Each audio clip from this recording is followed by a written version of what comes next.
Tous, on se retrouve pour une nouvelle vidéo. Donc aujourd'hui on va faire le troisième match de la grande arène. Donc aujourd'hui on affronte un adversaire extrêmement solide, Carlossos. Alors Carlossos, il a 415 000 bannières à vie, donc un joueur assez capable, on va dire. Et comme vous pouvez le constater, celui-ci a Dark Revan, Relic 4, toute la team Relic 4. Donc on va regarder son inventaire, hein. Donc là vous voyez énormément de cross team méta avec de la relique pour à peine 4 millions de puissance galactique, donc c'est quand même c'est pas rien.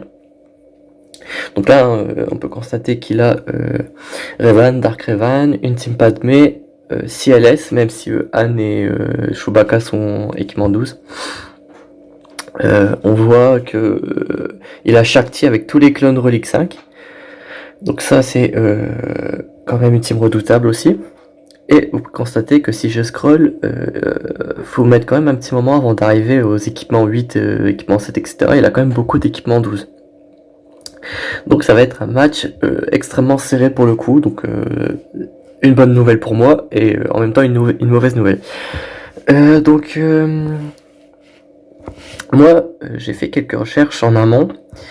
Et au cas où il mettrait Dark Revan en défense.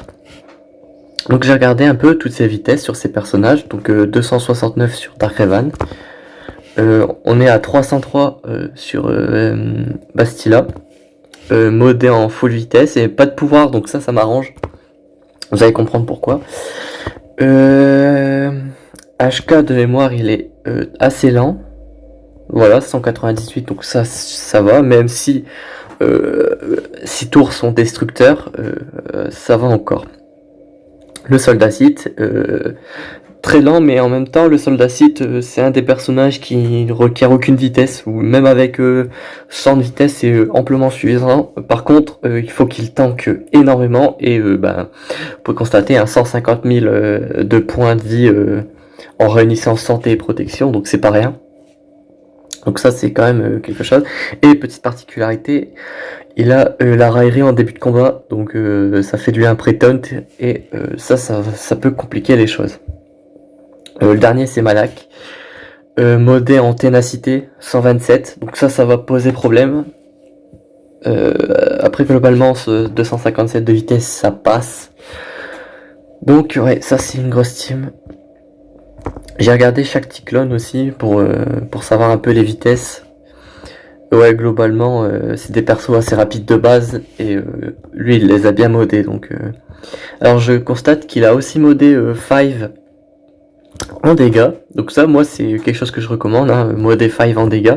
Parce que quand il déclenche le sacrifice, les clones alliés sont... en fait ça devient des machines de guerre. Donc ouais, une très bonne idée d'avoir modé en dégâts. Et ouais, ça se voit que c'est quand même un joueur... très intelligent, donc on va faire attention. Soldat arc, donc ça globalement c'est un modage correct. Enfin bref. Par contre, les clans on a tendance à les jouer avec chaque lead quand on n'a pas General Anakin Skywalker, et là vous pouvez constater voilà 310 de vitesse, c'est extrêmement rapide. Donc ça, en attaque ou en défense, ça reste une team très très solide. Ouais, voilà. Donc 310 de vitesse. Sinon, le reste. On peut regarder Vador, je l'ai pas fait, mais... alors, modé en vitesse et en chance de dégâts critiques, ok. 394 de vitesse, donc c'est pas extrêmement rapide. Il a le triumviracite, donc ça pour mes géonoséens, voilà. Il a les héros de la résistance, avec Jedi Rey, ça peut counter une bonne team. Sinon après, pas grand chose d'autre à retenir, hein. Peut-être Mon Mothma, un perso qui n'est pas excessivement fort, surtout avec son niveau d'équipement, mais si vous êtes à court de team, ça peut devenir un problème très rapidement. Donc on va passer à sa défense. Hop, et là, grosse surprise, Dark Revan et Revan en défense. Donc ça va être un match tendu. problème numéro 1, c'est que moi j'ai aussi mis Dark Revan en défense. Donc j'ai pas le mien pour contrer le sien. Donc j'ai dû réfléchir à une stratégie, j'ai passé une bonne heure à chercher un bon counter et je pense avoir trouvé. Et pour Revan, je pense que je vais utiliser le counter de la première vidéo, à savoir CLS.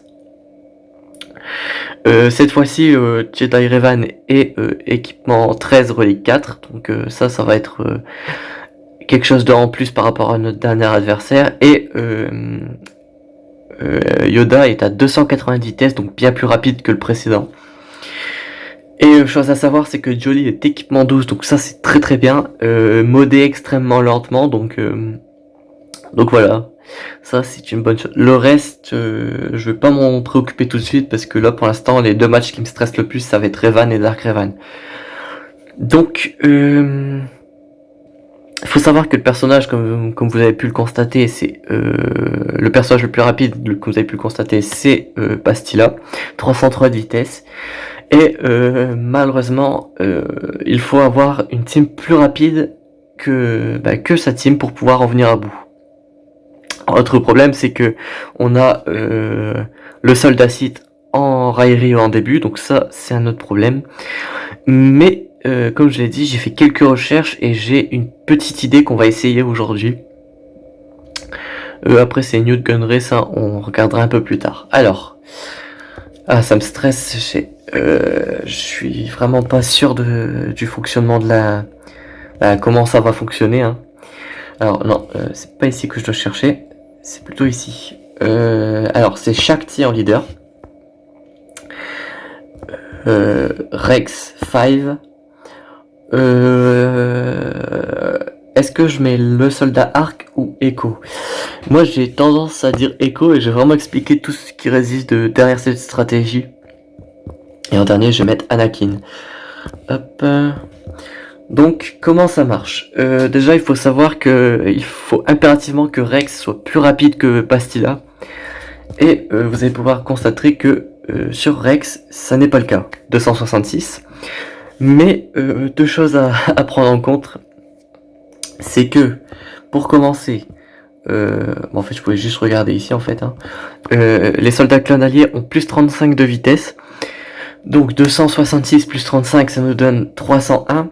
Malheureusement, je ne suis toujours pas assez rapide. Mais, grâce à la capacité unique de Rex, tous les alliés de la 501ème ont plus 4% de vitesse. Donc, je bats Bastila en vitesse. Ça va être le point majeur de cette partie, parce que dès le premier tour, il faut absolument que je lance formation, qui donne un bonus de ténacité à tout le monde, et ça va être crucial, parce que Bastila Shan inflige beaucoup de malus, donc si je mets la ténacité, aucun ne va rentrer. Donc ça, c'est pour le début du combat. Ensuite, donc je vais regarder un peu les vitesses pour savoir qui va jouer en suivant. Normalement, ça doit être Anakin, si je dis pas de bêtises. Alors, ouais, ça va être Anakin, hein, parce que je suis à 200... 250... Ah bah non, ça va être Shakti, du coup. Ouais, ça va être Shakti, parfait. Comme ça, je vais pouvoir lancer escouade d'assaut. En gros, ça va invoquer tous les alliés, dont le soldat Arc, que je vais m'empresser de mettre dans la team, du coup. Alors oui, on fait ça un peu en réfléchissant, en improvisant, mais j'ai pas vraiment le choix. Donc je vais vraiment mettre le soldat Arc pour avoir de quoi débuff la raillerie. Donc ça, c'est bon. Et ensuite, ce que je vais faire, c'est que avec la capacité, donc ça va invoquer tous les alliés, et je vais décider de le mettre sur 5. Pour la raison qu'il va prendre la raillerie ainsi que l'immunité aux dégâts critiques, donc ça va être un point important. Dernier point, ça va être cette capacité, l'assaut accablant, qui va faire de très gros dégâts en zone, et je vais pouvoir one shot beaucoup de mes ennemis, donc ça va être très bien. Donc ça, en théorie, c'est comment ça fonctionne. Je vais juste me permettre de relire la capacité de chef, parce que je connais le bonus de vitesse, mais je connais pas le reste, donc je vais vraiment prendre toutes les informations que je peux. Et récupère 5% de santé de protection lorsqu'ils attaquent en dehors de leur tour, donc ça peut être pas mal, hein, c'est du régène gratuit. Au début de la bataille, les alliés de la République Galactique ont plus 15% de santé maximale, donc ça c'est cool. 5% de protection maximale, donc ça c'est cool. Et plus 15% d'attaque pour chaque soldat clone allié. Ah oui, donc en fait, Anakin va bénéficier de 45% de dégâts en plus. Donc c'est pour ça que sur les vidéos que j'ai vues, la capacité en zone de Anakin fait des dégâts monstrueux, donc je comprends mieux. Donc on n'a plus qu'à croiser les doigts et prier pour que tout fonctionne comme il se doit. Donc là j'ai vraiment très peur. Hein. Allez, on y croit. Donc là normalement c'est Rex qui joue en premier, exactement. Donc là j'en profite à Ténacité en premier. Ah, il joue en deuxième. Ah oui, bah oui, du coup vu que j'ai donné la jauge de tour à tous mes alliés. Inflige des dégâts physiques, je cherche laquelle, Dispel, oui c'est celle-là. Et je vais donner le rang de commandant à Rex parce que c'est celui qui devrait jouer le plus. Exact. Donc là on va focus à Bastila. Donc là on va invoquer Anakin. Hein. Voilà. On va vraiment mettre un max de dégâts sur Bastila. Mettre la capacité sur lui. Voilà. Attaque en zone. Donc là malheureusement la fear. Enfin la peur. Bon là il a distribué ses attaques. Hein. Là j'ai bien fait de mettre commandant pour pouvoir gérer facilement les buffs sur mon truc. Par contre là ça se passe pas très bien, c'est dommage. Ah le sacrifice a été déclenché, parfait. Ah non. Ah ça se passe pas bien. Ah, dernière tentative. Qu'est-ce que je fais Il faut impérativement que je tombe. Oui, yes. Oh, je peux tomber Malak. Yes. Trop bien. Ok, donc là ça va être facile à clean up, parfait. Ça se passe bien mieux que prévu. Alors moi en fait je mens un petit peu parce que je pensais pouvoir one shot, mais je peux clean up ça extrêmement facilement, donc je vais m'empresser de choisir la team. J'ai pas eu extrêmement de chance, mais pour le coup je vais m'en contenter. C'est dommage, mais vraiment pour le coup c'est quand même un match-up qui n'était pas en ma faveur. Hein. J'avais pas Dark Revan, donc ouais. Bon bah on va tomber le soldat Sith, hein, j'ai pas trop le choix. Donc oui, Dark Revan, vous pouvez clean up ça avec vos chasseurs de primes. Et cette team Dark Revan, vous pouvez la contrer avec des chasseurs de primes à condition que Bastila ne soit pas dans la line-up de départ. Ce que j'entends par là, c'est que si votre adversaire ne met pas Bastila dans la team de départ, donc en fait qui met Malak, Dark Revan, HK, le soldat Sith et admettons le maraudeur, vous pouvez utiliser vos chasseurs de primes, ça fonctionne pour deux raisons. Déjà sans Bastila, vous n'avez pas les malus, donc ça c'est... Bah en fait ça vous empêche, ça empêche l'adversaire de vous enchaîner. Parce qu'en fait vous aurez pas faux pas qui réduit drastiquement votre jauge de tour, hein, parce que ça vous met les jauges de tour à 0. Vous n'avez pas les malus d'attaque, les malus de pouvoir et tout ce qui va avec, donc ça c'est cool. Et chose à savoir, c'est qu'à chaque fois que en fait la team Dark Revan elle fonctionne grâce à sa férocité, et la férocité c'est considéré comme un malus, ce qui fait que à chaque fois que votre adversaire va gagner des stacks de férocité, et ben en fait votre team elle va régénérer énormément grâce au lead de Bossk, notamment le Zeta, qui fait qu'à chaque fois que un adversaire reçoit des malus, que ce soit de votre faute ou de la sienne, en fait ça va soigner votre team, donc c'est cool, et ça vous permet de battre avec vos chasseurs de primes la team Dark Revan. Évitez quand même de d'utiliser vos chasseurs de primes si en face il y a un maraudeur relique 7. Parce que le maraudeur relique 7, c'est un monstre en dégâts et il peut one-shot boss, donc c'est pas idéal. Ouais, donc vous avez vu, hein, j'ai clean up extrêmement facilement la team Dark Revan. Donc la grosse menace est écartée. Malheureusement, c'est que 40 bannières, c'est un clean up et ça m'a forcé à utiliser 2 teams. Mais globalement, c'est pas un investissement colossal, donc c'est cool. Malheureusement, j'ai aussi dû mettre la team... j'ai dû écarter Anakin de la team Padmé, mais je pense que clairement Revan et Dark Revan, ça va être les 2 grosses teams de sa défense, donc voilà. Enfin bref, ça c'était le gros combat de la vidéo, hein. Enfin un des 2 gros combats, parce que là on va quand même passer au combat avec Revan. Quoi que je vais garder pour un peu plus tard. Je vais faire durer le suspense, hein. Soyons un peu fous. Pour affronter la team Newt Gunray, je vais utiliser une team Empire. Parce que je sais pas, excusez-moi, parce que je sais pas si vous avez vu, mais il y a Enfys Nest. Enfys Nest, c'est pas un personnage très agréable à affronter. Donc je vais utiliser la team Empire. Alors ici, hein, comme d'habitude, on aime bien mettre un maximum de malus, d'entrave de capacité, hein.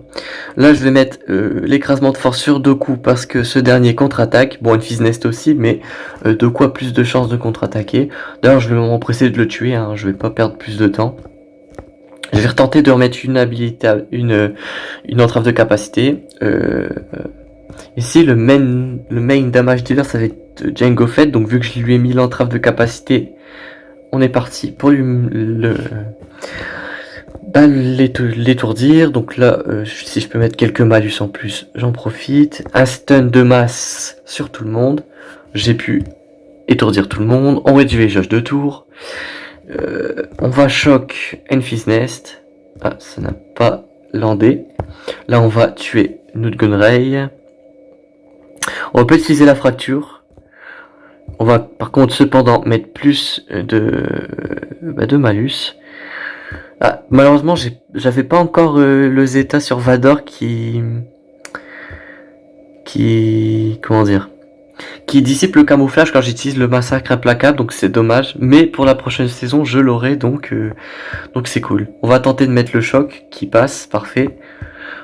On va mettre ça pour éviter de donner un bonus de vitesse. Donc là, des malus encore sur Newt Gunray. Tentative, ok, ça n'a pas fonctionné. Ok. Aïe, il fait extrêmement mal à Jango Fett, hein. On finit du Newt Gunray. Tentative de choc qui passe. On réduit les dégâts. On paye l'extorsion. Hein. Ah, et il n'est plus sous la vulnérabilité parce que Jango Fett, une fois qu'il est sous lead tout simplement des séparatistes, il active directement son contrat et son contrat stipule que en fait il a la vulnérabilité aux dégâts pendant 2 tours au début lorsque le contrat est contracté, et vu qu'il est contracté en début de combat, et ben voilà. Donc là j'ai tué Nest parce que il venait de jouer son tour et il a perdu tous ses stacks de protection, donc profitons-en pour lui mettre une grosse attaque. Là on va le réduire sa vitesse. Je vais pas l'achever tout de suite, voir si je peux jouer un tour avec Throne pour rendre la protection à Palpatine et achever par conséquent la team. Parfait. Donc là on le tue. Je m'attends pas à quelque chose d'extrêmement lourd dans le bac parce que je pense que mon adversaire s'est dit que je passerai pas son Dark Revan. Donc ouais voilà, Mot Mothma et les Ewoks. Enfin il a pas mis une team extrêmement nulle, mais en même temps il savait que j'allais utiliser des grosses teams sur le devant, donc voilà. Alors une team sans Logré, à ma grande surprise. Donc ça va être génial. Et Mos Mothma, j'ai déjà une idée de ce que je vais utiliser malgré que ce soit une bonne team. Donc j'ai quand même encore beaucoup de teams pour le haut.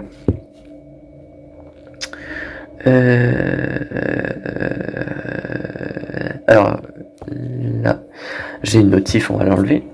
Bah en fait, j'ai encore ma team Revan, donc je vais plutôt utiliser Revan en miroir. Parce que là, je sais pas... il me manque un perso. Ah non, c'est bon. Ouais. Alors soit je fais le miroir pour m'assurer la victoire, soit je fais le spectacle. C'est ce que je me demande. Bah je vais faire le spectacle en fait. Je suis là pour tester des choses, donc profitons-en. C3PO, je vais mettre R2. Malheureusement, je vais pas pouvoir faire le feat qui demande... Enfin, l'exploit qui demande de mettre trois druides, enfin, Chupio, C3PO et R2 dans la même team, parce que... Ah, je pourrais faire le succès si je faisais Revan. Ouais, en fait, on va plutôt faire Revan en miroir, ce sera mieux. Parce que j'aimerais bien faire ce succès qui demande de mettre C3PO, Chupio et le dernier c'est C3PO. C3PO, R2 et Chupio. On va y arriver. Donc là, j'ai largement l'avantage pour ce miroir. Hein. J'ai mes persos qui sont bien plus reliques que les siens. Et lui, il a mis Johanny, grosse erreur. Hein. Personnage très inutile, je trouve. Bon, il met des bonnes patates avec son Yoda, mais voilà. Bon là, on va focus son Jolly, qui est très lent, mais modé pour être résistant. Malheureusement, il est qu'équipement 12, donc mon Yoda modé pour attaque fait des dégâts considérables. Alors, bon, hein, sans surprise, hein, je bats sa team. Alors par contre, tu vas éviter d'être relou, s'il te plaît, et tu vas me laisser tranquille. Hop. Voilà, hein. Sans surprise, j'ai bien plus que l'avantage, donc ça va passer, hein. On va essayer de régénérer un peu sur Revan. 58. Ouais, j'avais pas pu régénérer toute ma protection sur Revan, donc c'est dommage. Donc voilà. Donc là, je vais mettre en pause 2 secondes la vidéo pour avoir un petit plan et avoir un petit aperçu de ce qui me reste pour l'attaque, et je reviens tout de suite. Alors, me revoilà assez vite.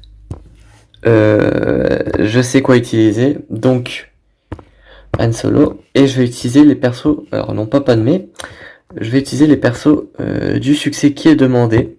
Je vais utiliser contre les Ewoks, hein, parce que on va éviter une défaite cuisante contre une autre team.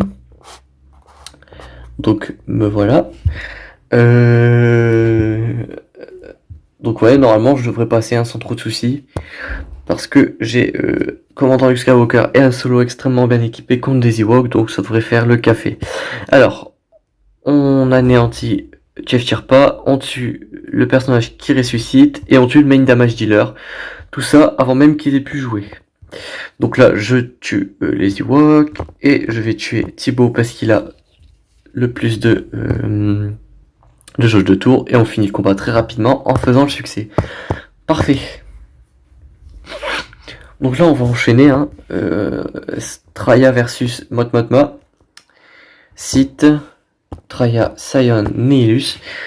Ça fonctionne de la même façon que les Géonosiens. Le lead c'est exactement pareil, sauf que cette fois c'est une team un peu différente, donc voilà, je pense que si vous avez compris le principe contre les Géonosiens, ça devrait aller sans souci.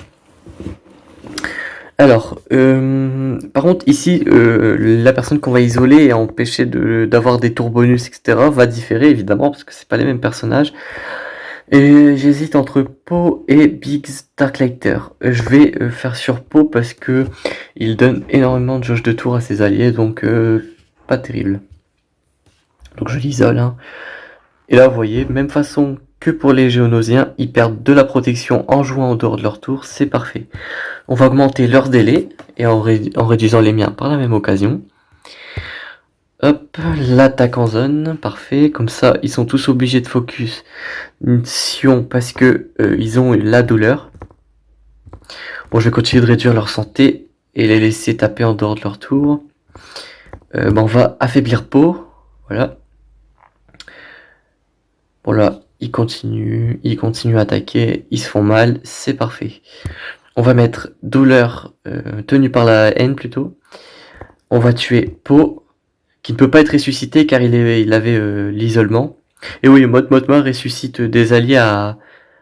Ah, il semblerait qu'on puisse ressusciter ses alliés quand il y a l'isolement. Je pensais qu'on pouvait pas, mais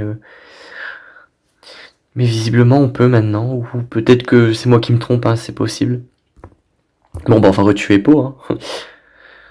Il me semble... Ah oui, ça empêche les chasseurs de primes d'utiliser la détermination de chasseur de primes, mais ça empêche pas la résurrection. Ça doit être ça, l'anguille sous roche. Je sais que ça empêche la détermination du chasseur de primes, c'est sûr. Donc là, on va tuer Boage parce qu'il a plus la touche de tour. Et là, on va achever le combat. Hein. Finito. C'est carré. Parfait. 59 bannières. J'ai perdu beaucoup de protection, mais vu que j'avais escouade réduite, ça me permet de gérer aisément les bannières. Donc là, je vais utiliser ma team premier ordre avec Watembor. Alors Watembor, cette fois-ci, je l'utilise pas pour la mécanique. Enfin, je l'utilise pas principalement pour la mécanique qui empêche de ressusciter les alliés, mais cette fois pour pouvoir mettre la raillerie sur Kylo Ren, parce qu'en face, ils ont pas des grosses attaques en zone. Ou des attaques en zone qui font pas beaucoup de dégâts, donc s'il focus que Kylo Ren, ça devrait gérer le combat avec 60 bannières sans poser de soucis, donc c'est cool. Donc là, raillerie sur Kylo Ren. Toujours la capacité sur l'exécuteur, et je vais me dépêcher de tuer tous les personnages qui ont des attaques en zone. Hop, le premier. Alors le deuxième, malheureusement, je vais stun celui-là parce qu'il a une capacité en zone. Oui, bon, si tu veux, hein, fais-toi plaisir. Tu peux me mettre la cécité, ça ne me dérange pas. Voilà, on continue de mettre des attaques en zone. Je sais pas si j'ai déjà affronté cette team en défense dans les deux précédentes vidéos, donc au cas où, je vais juste préciser que quand un personnage de l'Ancienne République passe en dessous de la barre des 100% de points de vie, Zalbar prend la raillerie ainsi que la rétribution qui force la contre-attaque. C'est 100% de contre-attaque, donc ça, faut y faire attention. Voilà, hein, vous avez eu l'exemple, car c'est passé en dessous de la barre des 100 points de vie, des 100% de points de vie, pardon. Ce qui fait que la raillerie et la rétribution ont été appliquées à Zalbar. Donc là, j'ai tenté de l'étourdir, mais ça n'a pas fonctionné. Donc là, je prépare au cas où de quoi soigner ma protection sur Watembor, mais vu que mes adversaires sont stun, je devrais pas avoir trop de soucis à finir full bannière. Voilà. On restun 2 tours mission, et là, bah, c'est juste une affaire d'achever le combat sans qu'elle puisse jouer un seul tour, mais même là, de toute manière, elle meurt des dégâts sur la durée, donc nous y voilà, c'est parfait. La dernière team restante, on va utiliser Padmé, pardon. Et est-ce qu'il me reste un personnage de l'Ancienne République? Ouais, on peut mettre Echo pour sa grenade qui est efficace contre les druides, ça peut être pas mal.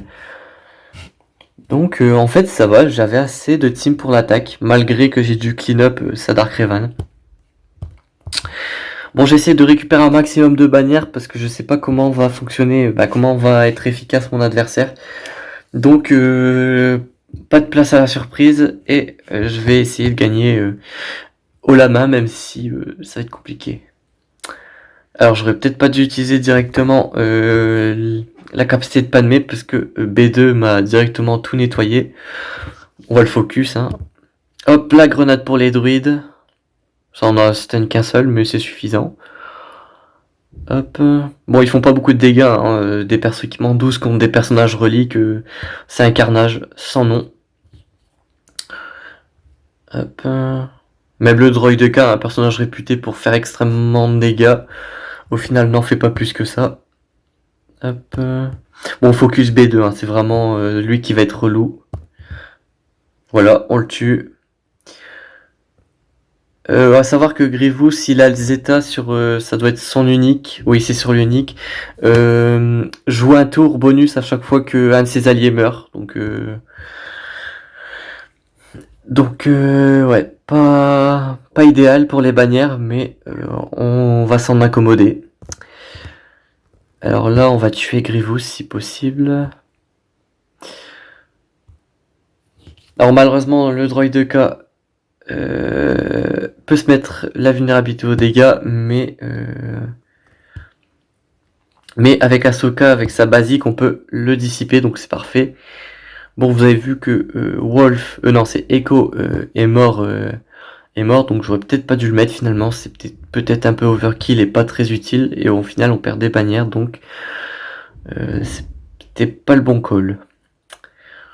Bon, heureusement on finit full vie avec tout le reste. Ah, 55 bannières, hein, c'est vraiment pas terrible. Mais bon, on fera avec, pas le choix. Est-ce qu'il a commencé à jouer? Non. Non plus, ok. Bon, en défense, pas de négociateur, hein, je m'y attendais. Ok, une flotte Home One et une flotte Mace Windu. Ok, ok. Donc bah là, évidemment, il n'y a pas de...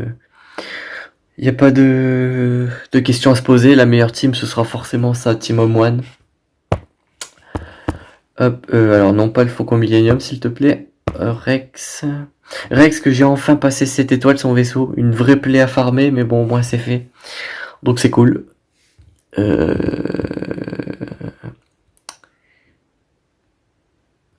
Ouais. Plo Koon et Ahsoka, ce sera suffisant, je pense. J'affronte en arène des escouades des vaisseaux, des teams, des flottes à moine bien plus sophistiquées avec moins que ça, donc je devrais, si j'ai pas trop de malchance, pouvoir en venir à bout. Alors, on va mettre la brèche sur le high wing, parce que de toute façon, le Faucon Millennium allait le dispel, donc c'était pas le bon call de le mettre sur lui. Et le Don Molos dispel tous ses malus sur sa basique, donc encore une fois, mauvaise idée. Bon, là on achève le high wing qui pose un malus vraiment très très relou, c'est qu'en fait alors je vais lire très exactement ce que ça fait, s'il veut bien. La protection est désactivée, donc ouais, pas ouf, mais comme je viens de le dire, euh, le Don Molos dispel tous ses malus sur la basique, donc c'est parfait. Là, on va lui remettre la raillerie, c'est parfait. Bon, là, il va falloir passer outre le dent de Molos. Hop. Alors là, cette fois-ci, j'ai invoqué Plo Koon et pas Ahsoka pour taper le dent de Molos parce que je voulais mettre la raillerie sur le dent de Molos. Bon, là, Plo Koon prend des dégâts, mais c'est pas très grave. Hein. Hop. Donc là, je vais dispel. Hop. Le Biggs, et en faisant ça, Ahsoka gagne 60% de protection, de santé maximale, pardon. Hop, là on arrive à passer outre les bonus de protection que se prodigue le Domolos. Voilà, on arrive à passer outre, hein, les dégâts sont assez conséquents. Grâce à la brèche, la raillerie ne peut pas être dissipée. Et là, je vais envoyer l'attaque comme ceci pour pouvoir faire une masse assist contre le Don Molos.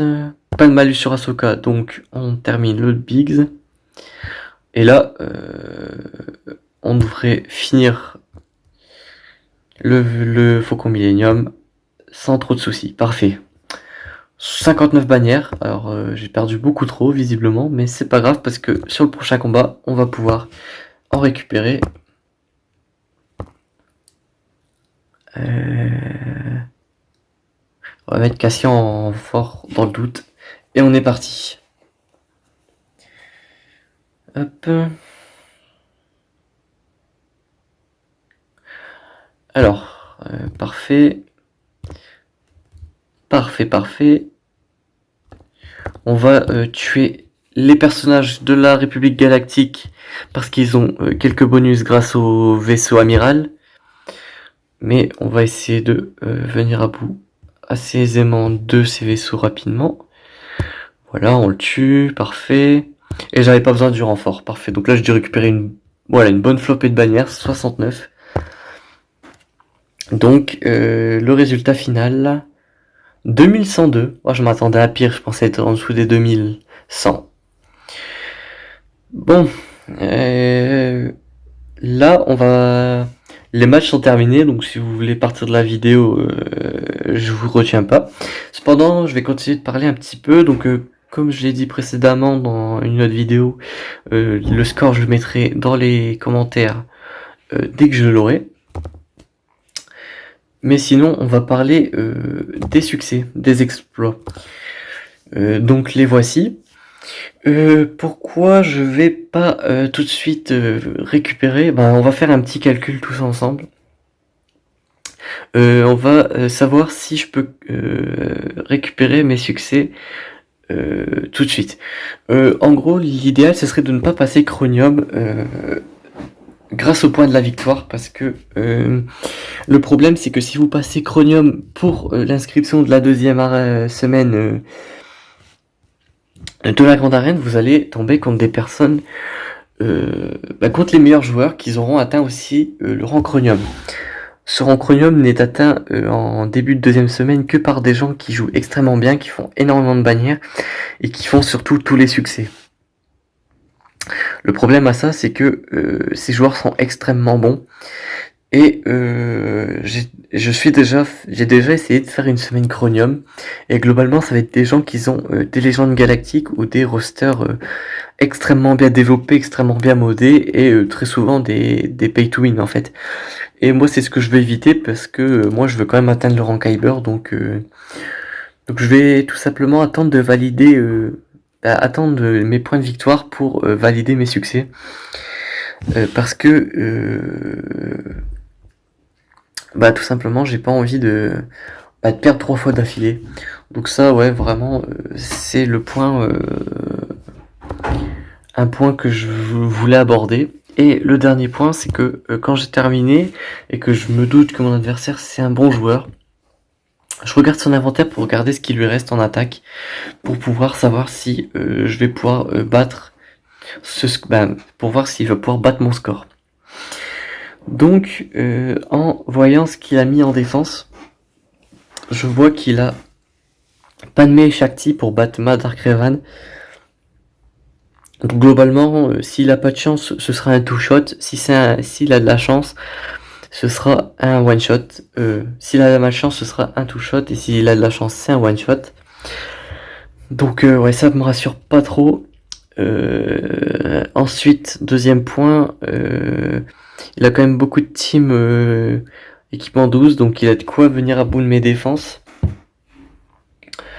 Mais ouais, il a les chasseurs de primes pour clean up mon Dark Revan aussi, s'il arrive à tuer Bastila.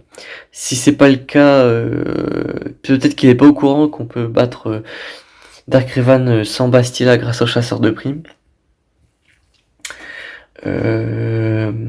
Ouais, il a quand même encore de quoi one shot mon tableau, donc c'est pas idéal. Heureusement pour moi, ça doit être ces vaisseaux qui sont moins bien développés, donc il a quand même le négociateur, donc il va clean aisément une de mes teams. Mais sinon le reste, ça devrait aller, je pense. Parce que ces généonosiennes sont pas trop développées, sa team Home One est en défense. Et le négociateur, il va pouvoir l'utiliser que contre une de ses teams. En sachant qu'il a mis le dent de Molosse en défense. Je me demande si une de mes flottes ne va pas tenir. Parce que une de ces deux flottes va tenir, ça va tomber, parce que le négociateur défonce n'importe laquelle de ces deux teams. Donc ça c'est sûr qu'il y en a une qui va tomber, mais la deuxième, voilà, c'est vraiment la question que je me pose. Dans l'idéal, ce serait qu'il pose le négociateur contre mes géonosiens, parce que ça voudrait dire qu'il va avoir énormément de mal à clean cette team, la team Tarkin Lead, donc ça me permettrait d'avoir soit d'avoir un territoire qu'il ne peut pas tomber, donc victoire assurée, hein, ou au moins 2 ou 3 batailles contre cette team, donc ça me permettrait de lui faire perdre cette avance qu'il a parce que j'ai two shot sa Dark Revan et j'ai pas été très efficient contre sa Grievous, donc voilà. Par chance j'ai quand même eu 69 bannières contre une de ces teams de vaisseaux, donc ouais, c'est plutôt cool. Donc voilà. Ensuite j'ai quand même aussi des bonnes teams, hein. Je compte beaucoup sur Dark Revan pour tenir ma défense, mais j'ai quand même d'autres teams qui volent des bannières. Genre, typiquement, je sais qu'il va utiliser Traya contre mes géonosiens, et je sais que c'est une perte de 3 bannières. Pareil, contre ma team Ancienne République, je sais que si il n'utilise pas une grosse team comme j'ai fait, il va pouvoir peut-être perdre des bannières contre Canderous ou Cars, en sachant que moi j'ai quand même de meilleurs stuff sur mon Ancienne République. Après les Sœurs de la Nuit, hein, comme je l'ai expliqué dans la première vidéo, a un assez bon combo qui peut soit faire un timeout, soit prendre quelques bannières. Et je me souviens plus de ce que j'ai dans le bac, mais ça doit pas être terrible de mémoire. Les Ewoks qui ont créé la surprise dans le match précédent, et Grievous, hein. Vous avez vu en attaque que quand je l'ai affronté, j'ai perdu quelques bannières, donc lui il peut en perdre aussi. Enfin bref, je suis pas en reste sur ma défense, donc je devrais y arriver sans trop de soucis. Enfin bref, c'est sur ça que je vais conclure cette première semaine de Grands Arènes. J'espère que ça vous a plu, que vous avez appris quelque chose au moins. Et on se dit à la prochaine pour une nouvelle vidéo, parce que je vais sortir des vidéos en attendant la deuxième semaine. Et sur ce, portez-vous bien.